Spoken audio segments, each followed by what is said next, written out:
Hi viewers, I'm Purple Celery. Welcome back to my channel. Today I'm going to be reviewing Chapter 2 of Doctor Who Flux, War of the Sontarans.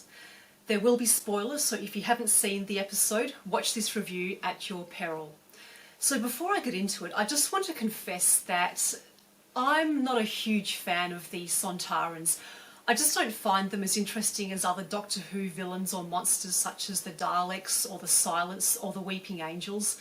So when I saw that the title of this episode was going to be War of the Sontarans and that they would feature heavily, I wasn't sort of jumping for joy. Like I wasn't going, oh my god, Sontarans, I'm so excited, bring it on, bring it on. I was a little bit more blasé. Having said that though, I quite enjoyed this episode. One of my gripes last week was that the episode jumped around a fair bit.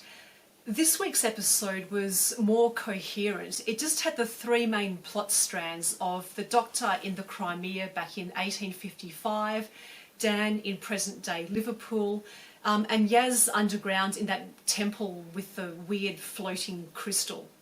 I think that the approach to this episode, War of the Sontarans, worked better. It was more focused, the pacing was slower, but I thought better. So yeah, it just didn't jump around as much, and for me, I just found it more enjoyable to watch. Having said that though, there were a couple of things that I didn't quite get about this episode, kind of plot holes if you will. The first thing that kind of puzzled me a little bit was the scene towards the end where the Lieutenant General blows up the Sontaran ships back in 1855. My question was, how did the Doctor not notice that? I mean, she was right there. Surely she would have seen the Lieutenant General and his men rolling the barrels and moving the explosives to underneath the Sontaran ships. But it was like she was totally oblivious until the last possible minute. I personally think that the Doctor should have been more on the ball there. And the second thing that I didn't quite understand was, again towards the end in modern day Liverpool, when Carvanista's plan is to knock one Sontaran ship into the rest and create this like temporal displacement thing where the Sontarans are kind of blown out of existence. Again, I didn't quite understand how that worked. Having said that though, these are fairly minor issues. As I said, overall I did enjoy this episode quite a lot. I really liked all the characters in this episode, both the main characters and the guest characters. Again, I really enjoyed Yaz in this episode. I loved the part where she looked at her hand and the initials WWTDD. I knew straight away that that would stand for what would the Doctor do, and I was proved correct. I also loved Dan in this episode. I thought that he had some of the best lines. I loved his question to the Doctor about, oh, I think that these Sontarans have this Japanese obsession because they keep on talking about tempura. Of course, tempura meaning temporal, but that made me chuckle out loud.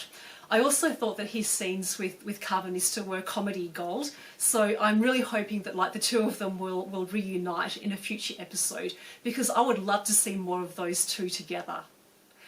I also liked Dan's parents as well. They came across as, sweet but sensible people. I also liked their old late 80s, early 90s model Volvo. That was a nice touch. I also liked the character of Mrs. Seacole. Apparently she's based on a real person, which I did not know, but there you have it. She actually did run a British hotel back in the Crimean War. Who'd have thought? I also liked Mr. and Mrs. Swarm and their passenger in this episode. They were properly scary. I got like a real sense of menace and peril. I'm really intrigued as to how they know the Doctor and Yaz and Vinda too, for that matter. So yeah, really intrigued to see what future episodes hold in that regard. I did miss Claire and the Weeping Angel. I was hoping to see more of her in this episode, but happy to wait until future episodes as well to see how her story unfolds. And on a more frivolous note, I just want to say that I also love the Doctor's hair in this episode, particularly in the Crimean scenes, that sort of slight wave to it.